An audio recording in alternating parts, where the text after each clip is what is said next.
Allez,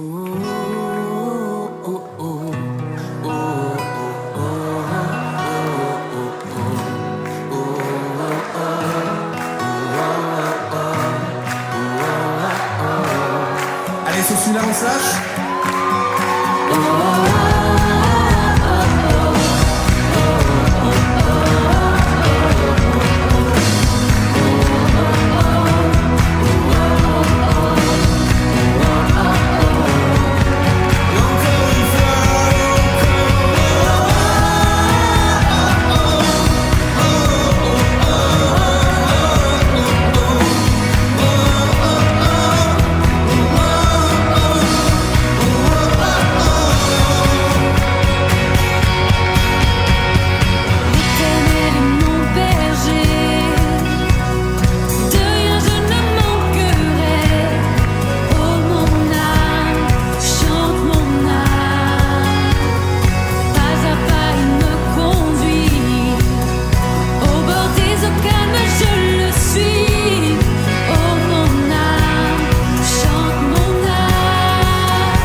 sans cesse jusqu'à son retour.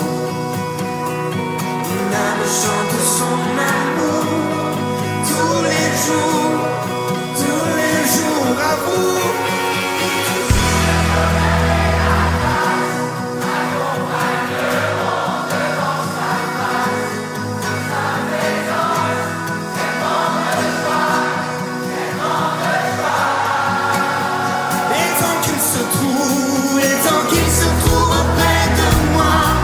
Aucun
Combien précieux son sang pour moi. La beauté des cieux vêtue de ma honte. Cet amour parfait m'aura ma place. Ses plaies témoignent de son amour. Quelle joie voyait-il mourant pour moi. Pour gagner mon cœur, il s'est offert.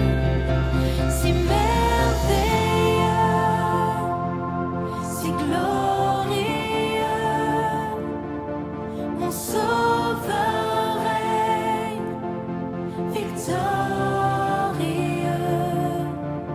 brisant mes chaînes, il prit ma place, m'offrant la vie de grâce en grâce.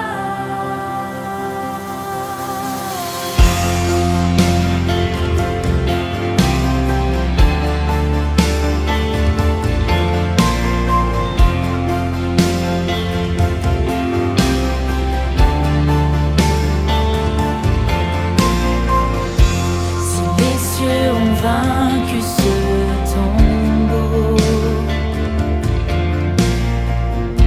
combien grand est l'espoir en ton nom. Cette passion qui a dépouillé l'enfer, cette promesse qui a fait rouler la pierre. Si ma liberté valait ta vie, pour me pardonner, oh quel grand prix. Oh Jésus, oui par amour tu as tout payé. Si merveilleux, si glorieux, mon sauveur règne victorieux, brisant mes chaînes, il prit ma place, m'offrant la vie de grâce en grâce.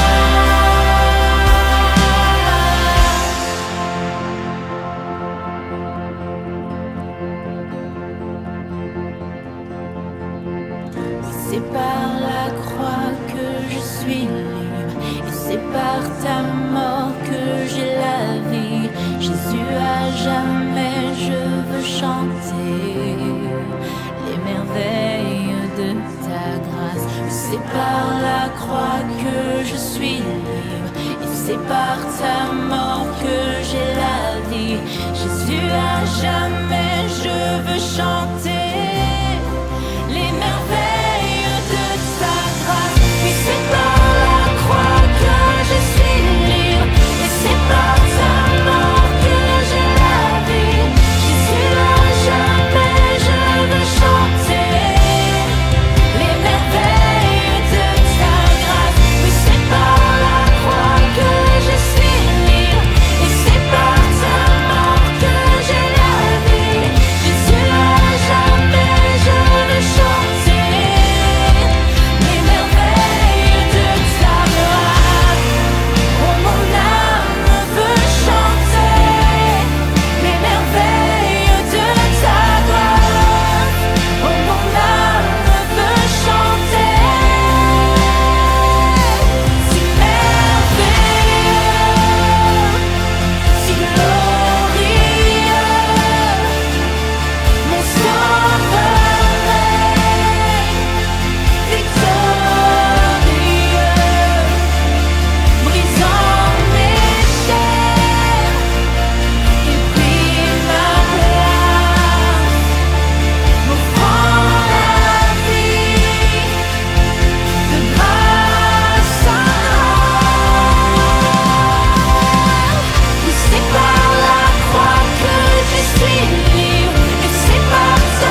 brisant mes chaînes, il prit ma place, m'offrant la vie de grâce en grâce.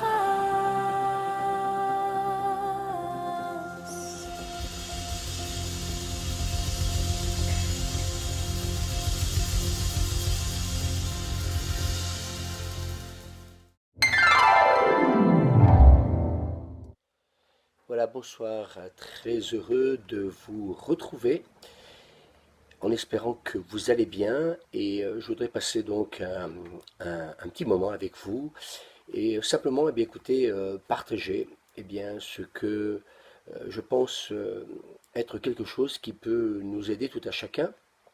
Voilà, pour ceux qui ne me connaissent pas, eh bien, je voudrais me présenter.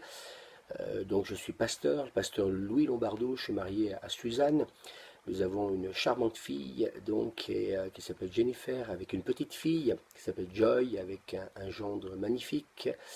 Et donc, je voudrais simplement eh bien, écoutez, partager certaines choses que je pense qui vous feront, comment dire, du bien et qui surtout vont peut-être nous interpeller dans le sens que dans la vie, on a toujours besoin eh bien, écoutez, d'apprendre, besoin de faire des bonnes rencontres, besoin d'avoir une famille avec qui nous pouvons entretenir des relations saines et positives. Et puis, donc, je voudrais vous partager tout à l'heure le témoignage d'un couple, mais avant, si vous me permettez, je voudrais lire un texte dans la Bible, c'est dans le Nouveau Testament, et c'est l'épître de Jacques. Et j'avais à cœur de simplement vous partager un certain nombre de choses qui m'ont interpellé. Et voilà ce que nous dit l'apôtre Jacques au chapitre 3. Nous branchons tous de plusieurs manières. Et comment dire, ce texte m'a vraiment interpellé dans le sens qui nous amène à la réalité et à l'humilité. Ça veut dire que quand Jacques dit nous branchons tous de différentes manières, ça veut dire qu'on a toujours cette tendance à vouloir toujours regarder les autres. C'est-à-dire par rapport à leurs faiblesses, par rapport à ce que quelqu'un peut commettre. Mais on oublie que nous aussi, peut-être, si eh bien, quelqu'un d'entre nous n'est pas alcoolique ou autre chose, alors on peut peut-être s'en glorifier, mais si peut-être je ne suis pas un alcoolique, je peux aussi peut-être aussi d'une autre manière, eh bien brancher, je dirais, dans un autre domaine.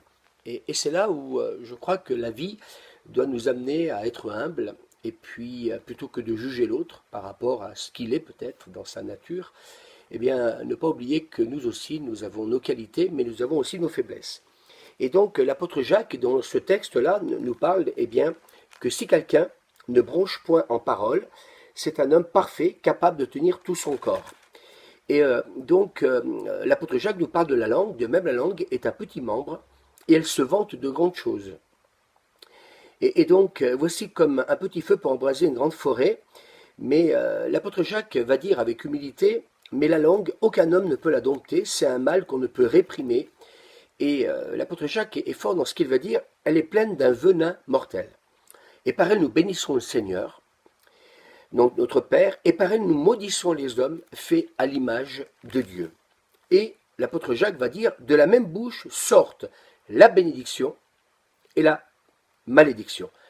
Quand nous parlons de bénédiction dans la Bible, il est question de dire du bien de quelqu'un. Mais ce texte nous dit eh bien que, voilà, il peut autant sortir la bénédiction, comme nous pouvons aussi eh bien, maudire eh bien, certaines personnes à l'image de Dieu. Et moi, je dirais, j'ai envie de vous partager, comment dire, un certain nombre de choses sur, comment dire, le foyer. Le foyer, c'est quelque chose qui est important, dans le sens que, eh bien oui, on vit ensemble, et quand on est marié, on a des enfants, et que ce foyer est quelque chose de positif, de beau, de bon, mais aussi fragile en même temps. Alors, avoir un endroit où aller, donc, bien sûr, eh bien, c'est notre foyer. Avoir quelqu'un à aimer est une famille. Et puis avoir les deux à la fois est une bénédiction. Et nous pourrions ensemble nous poser la question, qu'est-ce qu'une famille saine? Alors, moi je voudrais vous donner peut-être plusieurs clés pour comprendre cela. Alors, la première des choses, c'est bien la communication, c'est l'écoute. C'est le deuxième point, c'est on s'édifie, on se soutient mutuellement. C'est là le contenu, je pense, d'un rapport dans une bonne famille. C'est, je dirais, plus loin encore, on enseigne le respect de l'autre. C'est aussi développer un sens de la confiance. C'est avoir un sens du jeu et de l'humour. Ça fait du bien, surtout avec les temps que nous sommes en train de vivre. C'est faire preuve aussi d'un sens de responsabilité partagée. C'est enseigner aussi la notion du bien et du mal, et je pense que c'est le rôle des parents vis-à-vis, comment dire, de leurs enfants. C'est aussi posséder un équilibre entre l'interaction et le partage. C'est respecter l'intimité de chacun. C'est attacher de la valeur au service de l'autre. C'est on cultive l'emploi du temps et la conversation. C'est le partage du temps, donc de loisirs, c'est admettre le besoin d'aide et de chercher à résoudre les problèmes quand il y en a. Et je pense que c'est important que dans une vie maritale, on essaie de résoudre les choses ensemble. Alors, le foyer n'est pas simplement un lieu où nous mangeons, où nous dormons, mais c'est bien sûr un lieu d'habitation où eh bien, on va goûter à l'amour. C'est ça le mariage. Et la vie de famille heureuse, le repos et le refuge contre un monde qui est de plus en plus rude. Et je pense que oui, parce que ce monde est de plus en plus rude, eh bien, nous avons besoin de veiller à ce que quand nous sommes à la maison, eh bien, puisse régner, j'ai envie de dire, une atmosphère de paix et d'amour. Et je voudrais vous lire une citation. Seul celui qui possède une grande beauté intérieure perçoit toute la beauté du monde. Et quelqu'un a dit, ce n'est pas la magnifique maison ni un joli mobilier qui font le foyer.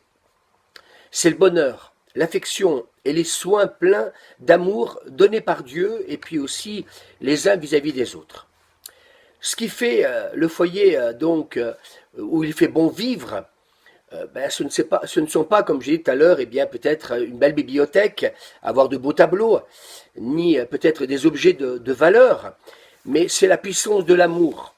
Et je crois que ce qui donne véritablement à un foyer de vivre heureux, c'est quand eh bien l'amour y règne et que cet amour eh bien se manifeste les uns envers les autres.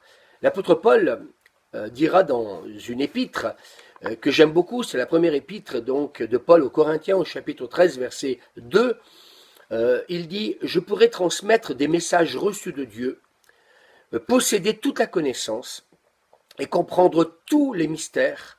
Je pourrais avoir la foi capable de déplacer des montagnes. » L'apôtre Paul dira « Si je n'ai pas l'amour, cela ne me sert de rien. » Et je crois que peut-être qu'aujourd'hui, beaucoup ont oublié l'essentiel. L'essentiel, ben oui, c'est l'amour. Et on vit dans un monde où on veut toujours posséder plus et encore plus.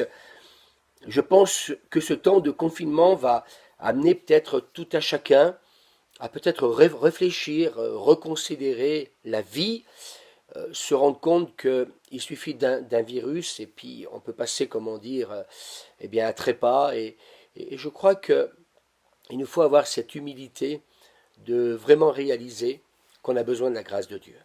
Dimanche passé, j'étais en train de partager un message, et dans ce message, je parlais d'un roi qui s'appelle Nebuchadnezzar, et c'est dans l'Ancien Testament. Et il nous a dit que cet homme est parvenu à devenir une personne influente, importante. Et parce que Dieu l'a béni, et Dieu lui a donné la gloire, il lui a donné la richesse, il lui a donné le succès. Et puis en même temps, il s'est rendu compte quand on lit ce texte, que malheureusement cet homme va donc s'enorgueillir. Et il va donc tomber très très bas. Et je crois que le texte nous dit que Dieu va permettre que cet homme, j'ai bien dit, va permettre que cet homme puisse tomber très bas. Dans ce temps où il va se retrouver, comment dire, quasiment démuni, en ayant perdu son statut, eh bien, il nous est dit que cet homme va comment dire, prendre conscience de sa folie. Et je crois que aujourd'hui, eh bien, quand j'entends certains dire ni Dieu ni maître, faisons attention à notre arrogance, parce que la vie ne nous appartient pas, et que je crois que parce que la vie ne nous appartient pas, eh bien, la Bible nous dit qu'il est réservé à l'homme de mourir une seule fois, après quoi vient eh bien, le jugement. Et nous nous rendons compte que depuis maintenant plusieurs semaines, des figures importantes, que ce soit dans le showbiz ou le reste, certaines personnes eh bien, sont décédées sans pour autant avoir atteint l'âge de la vieillesse. Et pourtant, c'était des figures du showbiz, d'autres dans le monde sportif, etc., même le monde politique, et qui auraient pu penser que ces choses-là puissent arriver. Elles sont arrivées. Et je crois que nous avons besoin, eh bien, peut-être de reconsidérer nos voies. On a peut-être besoin de réfléchir, et Dieu nous a créés avec une intelligence, avec un cerveau, et je crois que des fois, il faut se poser, faut se poser un certain nombre de questions. Nous voyons dans la Bible certains hommes de Dieu qui ont vécu des expériences très difficiles et qui sont arrivés à un temps d'épreuve et qui, dans ce temps d'épreuve, eh bien, ont pris le temps de réfléchir, de se poser, comment dire, un certain nombre de questions. Et moi, je vous invite à le faire parce que la sagesse, elle nous est donnée dans ce sens-là pour que nous puissions, eh bien, reconsidérer, eh bien, le sens de la vie, pourquoi l'existence et en fin de compte, qu'est-ce que nous avons vraiment besoin pour, je dirais, vivre une vie pleinement réussie. Et je crois que malheureusement, certains ont mis l'importance sur la réussite sociale, certains ont mis, je dirais, l'importance sur ce désir de gagner de l'argent, qui n'est pas, je dirais, un mal en soi. Ça le devient à partir du moment où ça devient notre Dieu, où je dirais que l'argent devient notre maître. Et vous savez, quand quelque chose, finit par nous posséder, ça veut dire qu'on peut en devenir esclave. Et moi, je pense que la vie, eh bien, c'est une vie où il nous faut vivre un équilibre constant. Et si nous aspirons à vivre cette constance dans la vie, eh bien, je crois que nous pourrons réussir une vie maritale, une vie avec, je dirais, nos enfants, une vie de famille équilibrée. Et malheureusement, je suis bien obligé de constater en tant que pasteur que ce n'est pas toujours, malheureusement, ce que je peux, eh bien, apercevoir. Alors, on a besoin de cette humilité, on a besoin de prendre conscience que la vie n'est pas toujours simple, la vie n'est pas toujours facile. Et je voudrais vous raconter eh bien, l'histoire d'un couple. Ce couple, aujourd'hui, ils sont pasteurs et ils servent Dieu dans une ville, donc en France. Ce sont des amis, des personnes que j'apprécie avec mon épouse Suzanne énormément, pour la simple bonne raison, c'est qu'ils sont véritablement engagés, je dirais, au niveau de la famille, au niveau, des couples, au niveau, des enfants. Et je voudrais vous raconter un peu leur témoignage, leur conversion un jour. Et donc, ils ont fait une véritable rencontre personnelle avec Dieu. Et si vous permettez, eh bien, écoutez, je vais vous raconter, leur histoire. Et j'espère de tout mon cœur que, eh bien, ça ne sera pas simplement qu'une histoire d'un homme et d'une femme, mais que c'est quelque chose qui, j'en suis convaincu, pourra certainement, eh bien, interpeller plusieurs et vous amener peut-être à vous poser un certain nombre de questions. Peut-être que même vous allez vous reconnaître dans ce témoignage. Et si vous vous reconnaissez dans certains domaines, eh bien, je dirais de leur vécu, j'espère de tout mon cœur que cela va vous interpeller et que vous prendrez, le temps de réfléchir, le temps de vous poser certaines questions. Et je pense que par rapport à leur expérience, eh bien, je voudrais simplement, eh bien, j'en suis convaincu vous dire que cela va vous bénir et vous faire du bien. Alors, donc je vais commencer par l'épouse qui s'appelle Marie-Claire. Donc, ils ont eu donc 4 enfants avec son mari, donc Jean-Claude. Et bien sûr, elle raconte qu'elle ne peut pas parler de sa conversion sans quelque part, eh bien, parler de son parcours.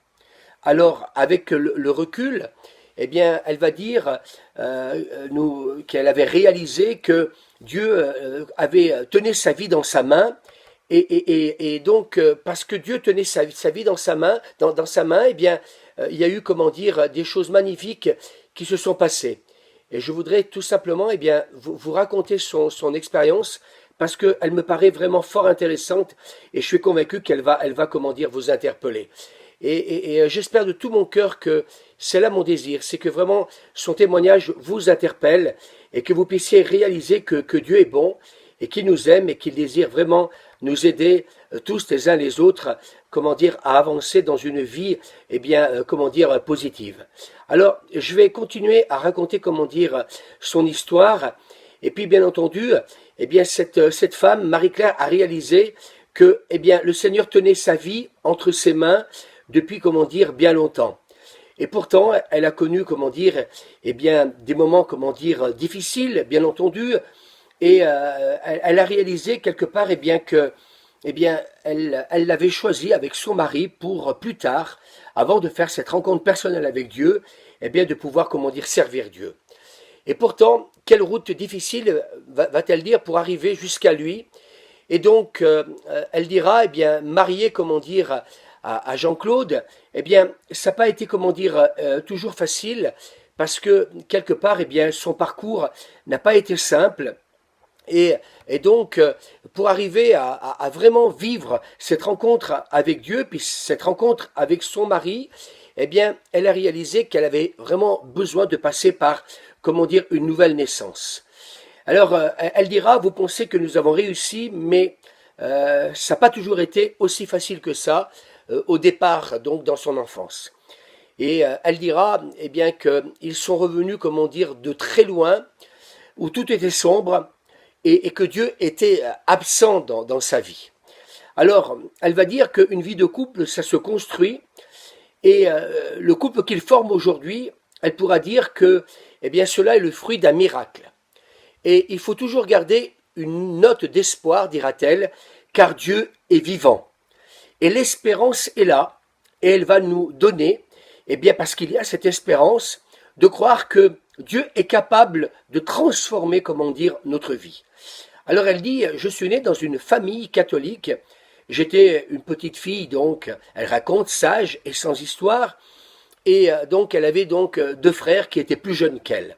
Et un dimanche matin, donc sa maman, le dimanche, elle l'envoyait régulièrement à la messe, à l'église, et comme beaucoup, elle a fait donc sa communion, elle a fait sa confirmation.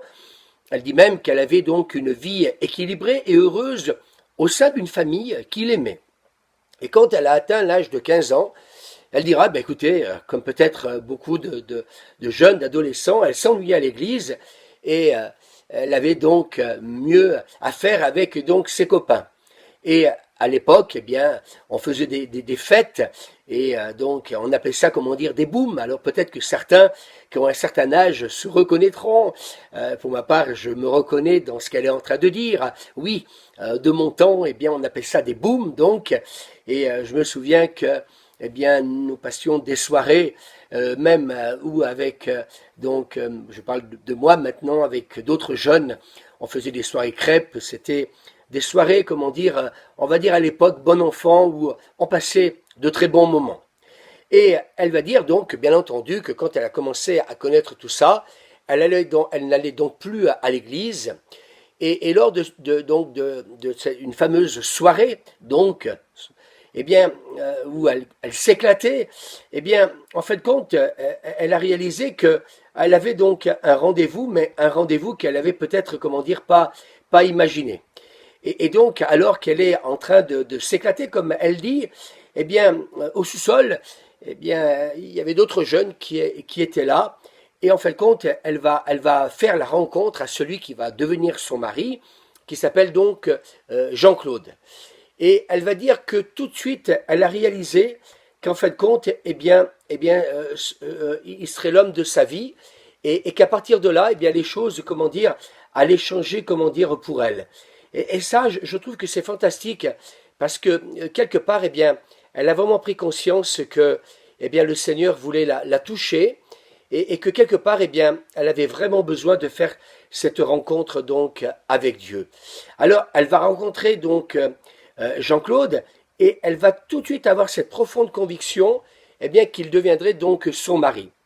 À l'époque, elle avait que 16 ans et demi, je ne sais pas si vous voyez, Et donc ça a été, comment dire, quelque chose de assez, comment dire, particulier pour elle, parce que, eh bien, je dirais, ébloui par celui qui a devenir son mari, eh bien, ça l'a amené, comment dire, bien sûr, à commencer à imaginer et à penser, comment dire, à d'autres choses.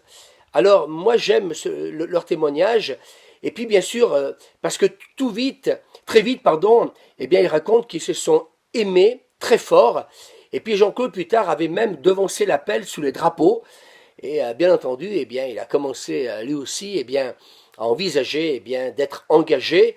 Et puis, une fois que, eh bien, il serait engagé, comment dire, eh bien, il pourrait, eh bien entendu, eh bien, se consacrer, comment dire, à Marie-Claire et penser, comment dire, au mariage.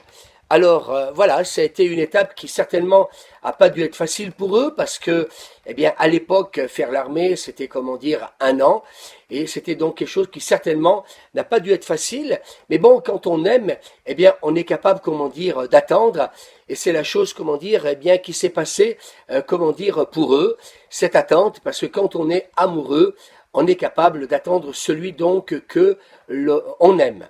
Alors, ils s'aimaient très très fort. Et puis donc, nous sommes quand même restés 3 ans, je ne sais pas si vous vous rendez compte, fiancés. Voilà, ça arrive pour certains. C'était très long, mais donc quand elle est arrivée à l'âge de 19 ans et demi, et lui 20 ans et demi, eh bien, ils se sont donc dit oui. Et ça, je crois que c'est vraiment quelque chose de magnifique qui leur est donc arrivé. Et nous avions donc un bel idéal devant nous, c'est ce qu'elle raconte, et ça, je trouve ça donc fantastique. Mais les choses, comment dire, ne se sont peut-être pas toujours passées comme ils auraient donc souhaité, et c'est pour ça que quelque part, eh bien, je voudrais un peu en parler donc avec vous. Alors, ils avaient un bel idéal, mais ça n'a pas toujours été, comment dire, aussi facile que ça. Alors, bien entendu, bien entendu, ils pensaient, comment dire, avoir tout compris, comme beaucoup de jeunes, et au bout de donc d'1 an de mariage, eh bien, les choses ne se sont pas passées comme peut-être ils le pensaient. Ils étaient jeunes, ils pensaient donc avoir tout compris, mais au bout d'1 an de mariage, eh bien, leur vie commune commença, comment dire, à se détériorer. Ils ont commencé à s'opposer donc l'un à l'autre, et les disputes violentes ont commencé, comment dire, à se multiplier, comme cela, comment dire, peut arriver malheureusement dans beaucoup de couples. Et je crois que c'est pas toujours évident, mais on a besoin de comprendre ça parce que quelque part, eh bien oui, les choses ne sont pas toujours, comment dire, faciles. Et se dire oui quand on va se marier, c'est peut-être quelque chose qui, comment dire, est peut-être facile sur le moment. Et ce couple nous raconte qu'ils s'opposaient l'un à l'autre. Il y avait donc vraiment des disputes très violentes et bien sûr elles étaient accompagnées d'objets volants non identifiés, comme peut-être bien souvent nous pouvons donner cette, comment dire, cette manière d'expliquer les choses. Alors ils ont continué bien sûr à cheminer ensemble en tant que couple. Ils ont eu donc 2 filles et chacun va commencer, eh bien, à vivre sa propre vie. Bien entendu, quand une relation maritale devient compliquée, devient difficile, quand malheureusement, eh bien, oui, l'atmosphère et, je dirais, les tensions sont de plus en plus fréquentes, alors il va arriver ce qui devait arriver. Ils ont commencé tous les deux à vivre un peu une vie chacun de son côté. Elle, donc, aimait le sport, donc la montagne, et avec une équipe d'amis, elle partait pour donc son plaisir faire de l'escalade. Et puis elle a commencé, eh bien, étant jeune, à goûter à la cigarette, et parfois même, donc, elle avait un autre goût que le tabac dans la bouche. Donc, ce qui veut dire par là, c'est que elle a commencé certainement à aller plus loin que toucher à la cigarette. Et puis, malheureusement, est venu ce qui peut-être devait arriver, puis vint l'adultère. Et bien entendu, elle raconte en disant que dans sa vie, ce fut donc le chaos. Elle avait l'impression d'être libre, donc dans sa vie de chaque jour, mais à l'intérieur d'elle-même, eh bien, les choses étaient en train, comment dire, je dirais, de s'effondrer. Alors, bien sûr, elle a commencé par déprimer, a commencé à avoir des angoisses, et bien sûr, en allant encore plus loin, elle a commencé à toucher aussi à l'alcool et elle s'est réfugiée donc dans l'alcool. Vous savez, la culpabilité, quand notre conscience commence par nous accuser, alors je pense que c'est là que je peux me permettrai peut-être, si certains se reconnaissent un peu dans le témoignage de Marie-Claire, simplement de vous conseiller et de vous dire que on peut toujours s'arrêter avant que les choses n'aillent trop loin. Et on a besoin, comme j'ai dit tout à l'heure, de réfléchir, de s'arrêter parfois. Et puis se dire que quand on commence à aller trop loin dans certaines choses, alors ça veut dire que la limite, elle est où? Où est-ce qu'on va mettre le curseur? Et je crois que véritablement la vie doit nous amener à bien réfléchir dans tous nos actes. Et je peux comprendre que quand il y a un mal-être personnel, comme elle était elle-même en train de le vivre, eh bien les conséquences, c'est l'éloignement avec son mari, lui avec elle, et avec tout ce qu'elle est en train de nous raconter. Alors bien sûr, elle n'était pas ivre tous les soirs.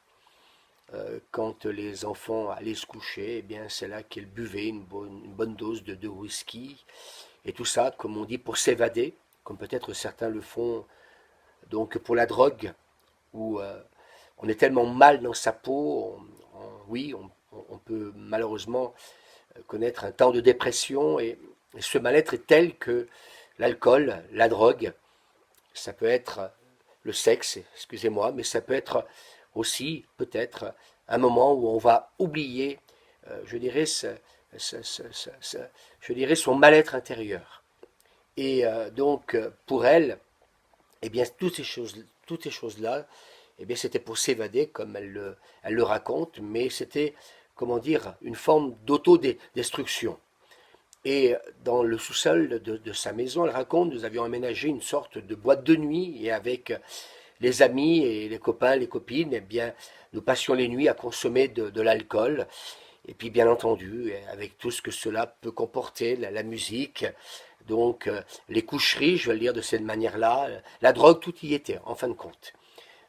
J'ai le sentiment qu'aujourd'hui, beaucoup ont peut-être accepté ce mode de vie, mais j'ai envie de vous dire que j'en rencontre beaucoup en tant que pasteur, des personnes qui ont accepté ce mode de vie. Et j'ai presque envie de vous dire, tant qu'on est jeune, eh bien oui, ni Dieu ni maître. Tant qu'on est jeune, eh bien, se dire, eh bien, pourquoi pas se priver de toutes ces choses-là. Mais la vraie question, c'est que je me rends compte qu'il y a quelque chose qui peut-être ne se verra pas par l'apparence, mais c'est un cœur qui commence tout simplement, eh bien, à se briser. Et quand le cœur commence à se briser, parce que on se rend compte que ces choses-là, de toute façon, dureront qu'un temps.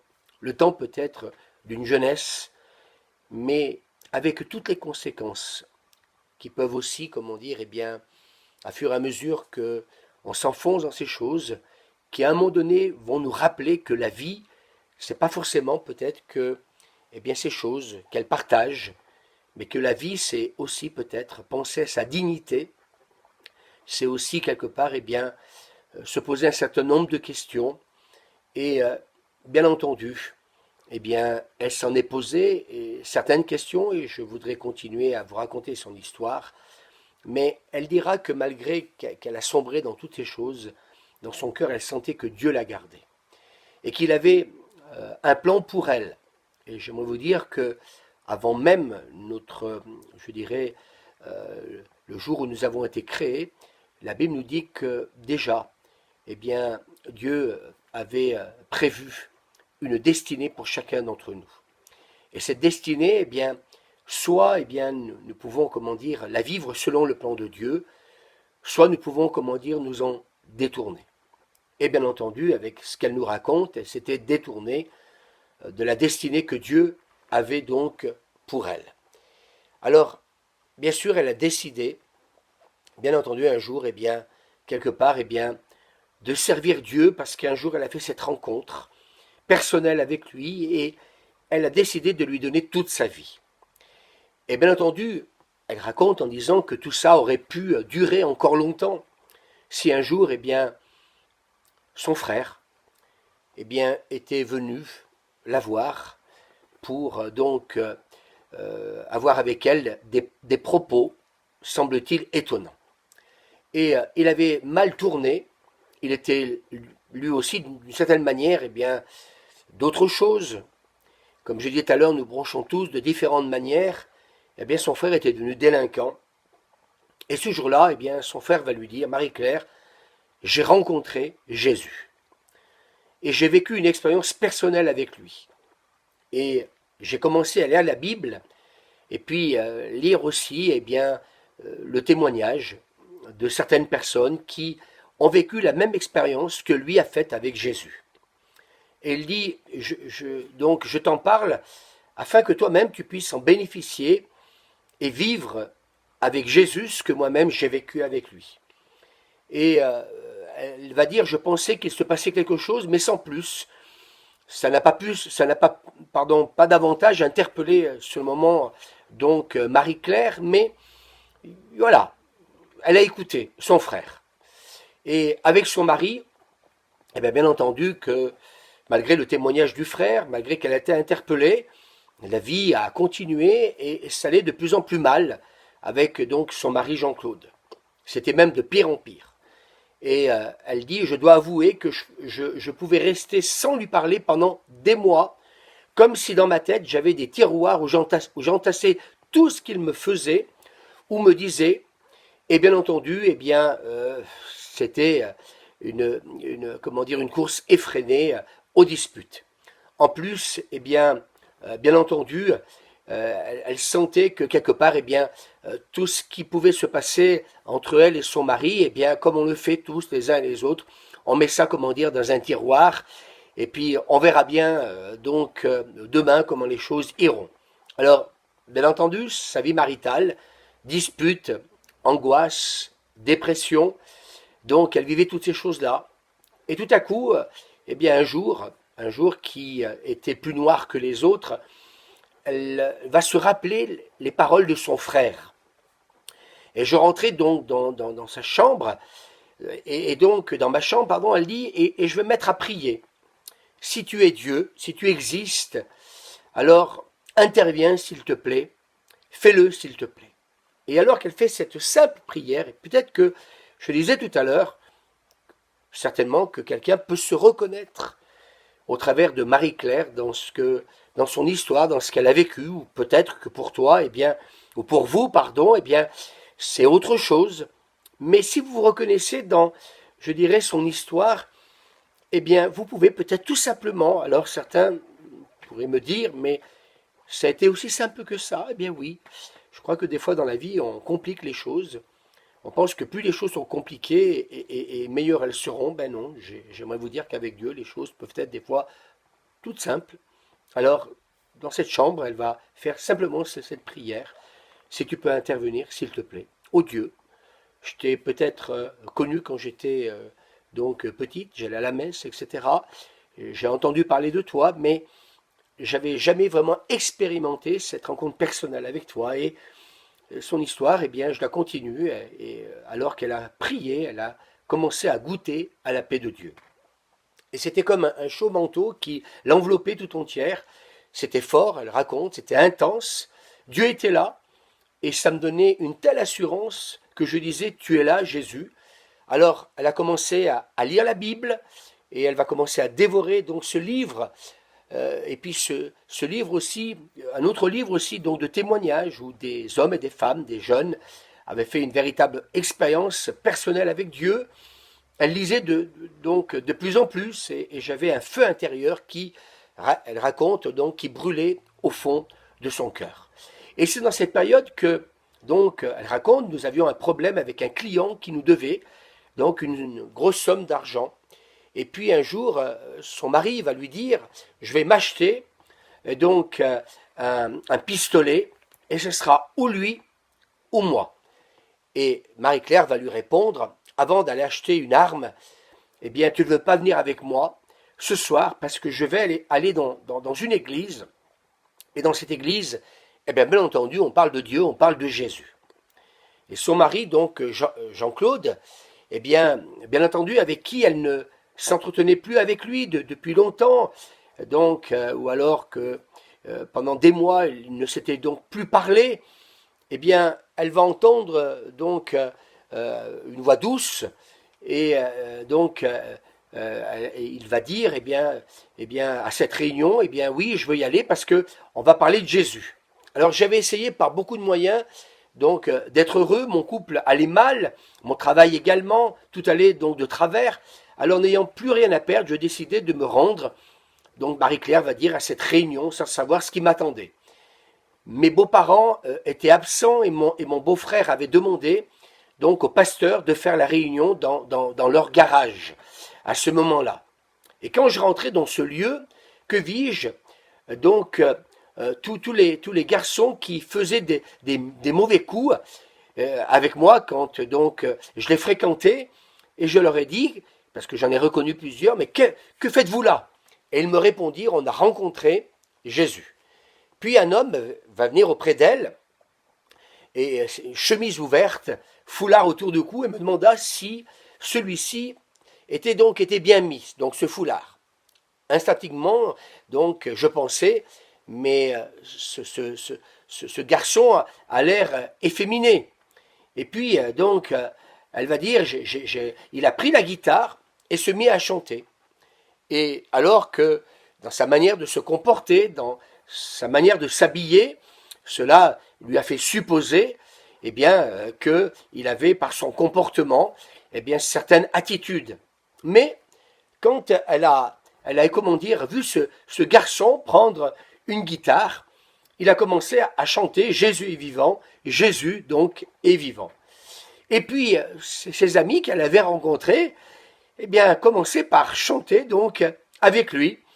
Et elle continuait à penser que ce garçon ressemblait par ses manières peut-être à une fille, et que peut-être que ses copains eh bien, avaient un comportement qui laissait supposer eh bien, qu'il peut-être, comme on dit, avait un grain. C'est la manière comme on pourrait peut-être le dire. Alors, je trouvais que l'homme au foulard, eh bien, il jouait mal de la guitare, il chantait mal. Vous savez, quand on n'est pas bien, et puis qu'on se retrouve dans un lieu sans peut-être se dire, eh bien, oui, j'y suis allé par curiosité, mais j'aurais peut-être mieux fait de rester à la maison.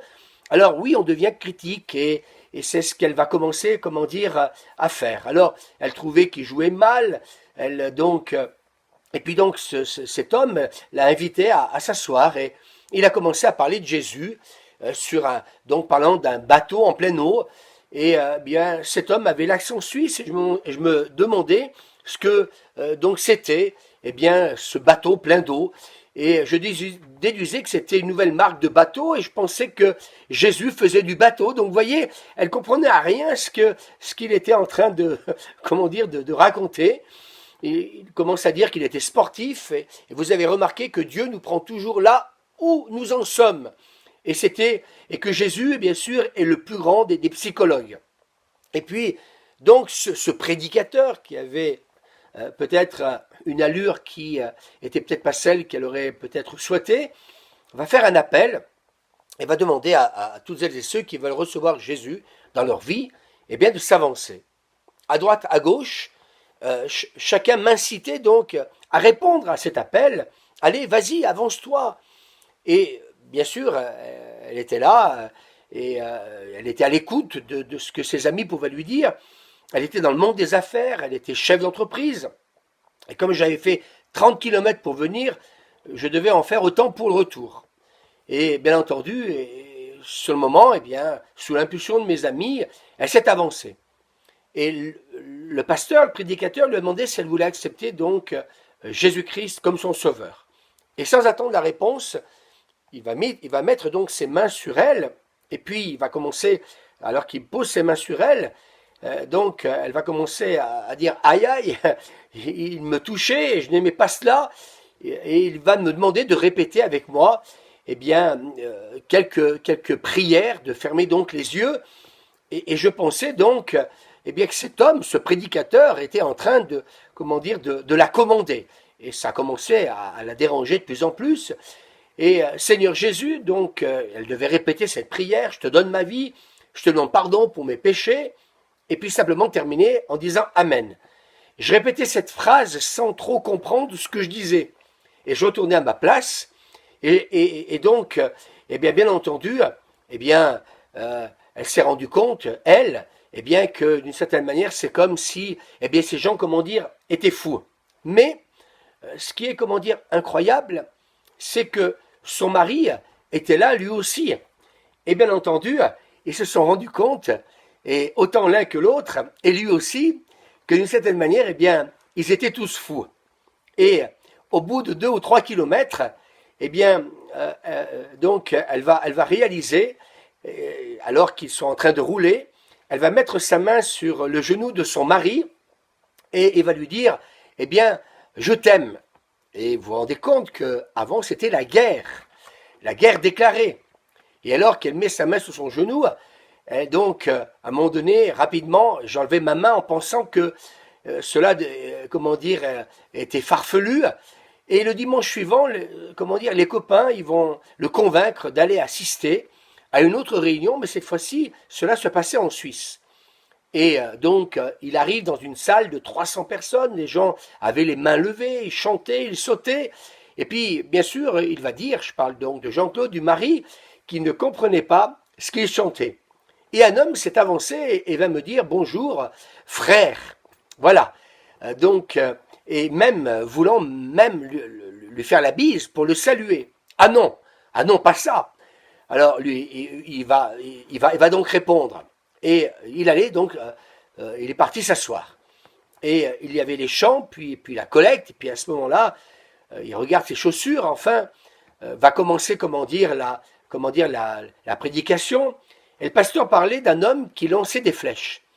Et je pensais que Jésus faisait du bateau et que l'homme en question lançait des flèches. Et il s'est même posé la question, est-ce qu'ils sont sportifs? Donc lui aussi, il ne comprenait rien. Puis il va dire à sa femme, écoute, j'en ai une overdose, on rentre. Et je ne sais pas par quel miracle, au moment où nous partions, eh bien ce pasteur, ce prédicateur était à la porte. Je boitais, donc à cette époque-là, j'étais blessé, donc il boitait, et j'entendis, vous là-bas. Je tournais la tête, c'était bien moi à qui il s'adressait. Vous ne viendriez pas boire un café à la maison? Bien sûr, si vous voulez. Et il a accepté, et ils sont arrivés à son domicile. Et nous étions en train de boire plusieurs cafés, nous mangions du chocolat suisse, pour ceux qui aiment, j'aimerais vous dire, pour y avoir goûté, ils sont excellents, quelques gâteaux, et ce brave pasteur, la Bible sur la table, donc la lisait, et il me dit, alors, est-ce que tu as compris ce que j'ai pu dire ce soir? Et Jean-Claude va lui dire à ce pasteur, non, ça ne m'intéresse pas. Tout était super, les cafés, les gâteaux, le chocolat, mais j'aimerais vous dire, monsieur le pasteur, sans vous vexer, cela ne m'intéresse pas. Et ils ont décidé donc de partir. Et au moment de monter dans la voiture, ce brave pasteur mit sa main sur mon épaule, il me touche encore, et je n'aime pas ça. Je boitais toujours, et il me dit, je vois que tu as un problème physique. Tu sais que Jésus peut te guérir. Il met de nouveau sa main sur mon épaule et entend ma réponse. Non, ça ne m'intéresse pas. Pourquoi? Me dit-il en tapotant un peu plus sur mon épaule. Tu n'es pas prêt? Oui, c'est ça. Je ne suis pas prêt. Et de me rétorquer, si tu attends d'être prêt, tu peux attendre longtemps. Et je pense que des fois dans la vie, eh bien oui, à force d'attendre, on peut attendre longtemps et passer peut-être à côté d'une rencontre avec Dieu, passer à côté de quelque chose qui pourrait peut-être changer notre existence. Et j'espère qu'alors que vous m'écoutez, eh bien que vous êtes en train de prêter attention à ce témoignage. Donc, Jean-Claude continue, je n'avais pas l'habitude que l'on me parle ainsi. Qui était ce gars qui se permettait une telle liberté? Je ne le connaissais pas, je ne l'avais jamais vu. Enfin, je tournais la clé de contact. Il y avait 200 à 300 kilomètres à parcourir. Et puis, quelque part, eh bien, oui, j'étais un rouspétailleur, un orgueilleux. Mais en même temps, malgré tous ces kilomètres que nous avions faits, eh bien, c'est là que Dieu m'attendait. Et dans mon orgueil, je disais, si ce Jésus peut me guérir, il a intérêt à le faire. C'est long, 3 ans de rééducation. Donc, pour vous dire qu'il avait donc énormément souffert. Puis, nous sommes allés voir donc ma maman. Je lui dis, tu sais, je boite aujourd'hui. Dans une semaine, quelqu'un va prier pour moi et je serai guéri. Mon fils, assis-toi, dit-elle. Veux-tu du café ou du thé? je pris du thé, mon Dieu avait mis en moi un processus de foi et je sentais que quelque chose était en train de se passer dans tout mon être. Et j'aimerais vous dire que quand Dieu intervient dans nos vies, même si peut-être que sur le moment, nous pouvons refuser, nous pouvons peut-être, je dirais, le dénigrer, nous pouvons peut-être eh bien, se dire non, je ne suis pas prêt, il n'est pas question eh bien, que je fasse une démarche avec Dieu. Mais j'aimerais vous dire que quand Dieu commence à nous parler, il va commencer à se passer quelque chose. Vous savez, c'est comme une plante qu'on jette en terre. Elle ne va pas tout de suite sortir de terre, mais il va arriver un moment où ça va commencer à germer et quelque chose va donc sortir de terre. Avec Dieu, c'est pareil. Quand Dieu commence à toucher nos vies, à nous interpeller, eh bien, il se passe ce qu'il va se passer dans la vie donc de Jean-Claude. Et la semaine s'est écoulée rapidement. J'attendais sans savoir ce qui allait se passer. Le dimanche suivant, nous partions donc à cette église. Et à peine arrivé, le même homme qui nous avait accueillis dimanche dernier était encore là. Et il va lui dire « Bonjour frère ». Je l'évitais, je me mis dans un coin, je ne levais pas les mains, je mettais rien dans la collecte. Ce jour-là, le pasteur prit sa Bible et prêcha sur Adam, l'homme endormi. Et à la fin de son sermon, il ajoutait que si quelqu'un était malade, qu'il pouvait s'approcher. Je sentais que c'était pour moi, et qu'il fallait m'avancer. Mais le pasteur va lui dire « Tu te souviens que tu m'as dit la semaine dernière, alors vas-y, prie pour moi ». Mais quel moment le pasteur demanda donc à un homme d'apporter une chaise et il va même le faire asseoir. Il va poser ses mains sur lui, ses mains devinrent tout à coup très douces et j'entendis sa prière « Seigneur, je ne connais pas cet homme, mais toi tu le connais, guéris-le ». Vous voyez, ça a été une prière toute simple. Et je commençais à sentir une chaleur qui partait du haut de ma tête et descendait, arrivait à mes yeux, je pleurais. Mais mon père m'avait dit « Un homme, ça ne pleure pas ». Alors la chaleur descendait toujours et je continuais à pleurer. Et j'eus une vision, un cœur tout noir, dont la couleur s'écoulait et devenait blanc. Puis j'entendis une voix me dire « Demande pardon à ta femme pour tout le mal que tu lui as fait ». Je demandais rarement pardon, va dire Jean-Claude. Mon épouse était à côté de moi, elle pleurait aussi. Je lui demandais de me pardonner tout le mal que je lui avais fait. Et d'une voix tremblante, pleine de larmes, elle me répondit « Je te pardonne ». Cette chaleur que j'avais sentie descendre était arrivée jusqu'à mon cœur et m'avait inondé. Ce n'était pas fini. Je sentais qu'il se passait quelque chose dans mon dos et cela brûlait. J'entendis un bruit comme lorsque l'on casse des os de poulet. Il se passait quelque chose dans mon dos. Le pasteur me dit « Est-ce que tu peux sauter Est-ce que tu pouvais sauter, avant ?»« Non, pas depuis mon accident. »« Alors saute, me dit-il. » Et je me mis à sauter. Tous pleuraient. Louez Dieu, applaudissez, parce que j'étais en train donc de sauter alors que je ne pouvais pas le faire. Je pleurais, ma femme également. Quel moment intense! À partir du moment où la chaleur était arrivée sur mon cœur, je n'avais plus eu le même regard sur mon épouse. Il se passait quelque chose qui était en train de se manifester puissamment et j'étais en train de me rendre compte que, mon cœur qui s'était endurci était en train de s'attendrir. On nous a dit qu'il fallait suivre une vie d'église. On nous donna une Bible, donc à lire, et nous l'avons lue et relue. Nous avions même colorié certains passages qui nous avaient parlé, interpellés. Nous ne faisions plus la tête le soir. Nous ne regardions plus la télévision. C'était tellement fade, par rapport, à ce qu'ils avaient, vécu, à ce qu'ils avaient expérimenté. Et comme je disais tout à l'heure, avant, c'était des scènes de ménage. Avant, oui, ils ne se parlaient plus. Ils se faisaient, la tête. Et puis, bien entendu, ils ont commencé, comme j'ai dit tout à l'heure, à dévorer, la Bible. Et ils ont commencé à réaliser que leur vie commençait donc par trouver un sens. Puis nous avions pensé qu'il fallait partager cela avec des amis, ce trésor que nous avions donc trouvé. Et ils ont commencé à faire une liste d'amis avec qui ils travaillaient, et puis ils ont commencé donc à parler de Jésus, et bien entendu, ils se sont rendus compte que quand on commence peut-être à vivre une certaine expérience avec Dieu, peut-être qu'on va perdre certains amis, parce que tout le monde n'est pas forcément intéressé à faire peut-être une démarche avec Dieu, mais ils ont peut-être, eh bien, perdu certains amis, mais ils en ont trouvé, comment dire, d'autres.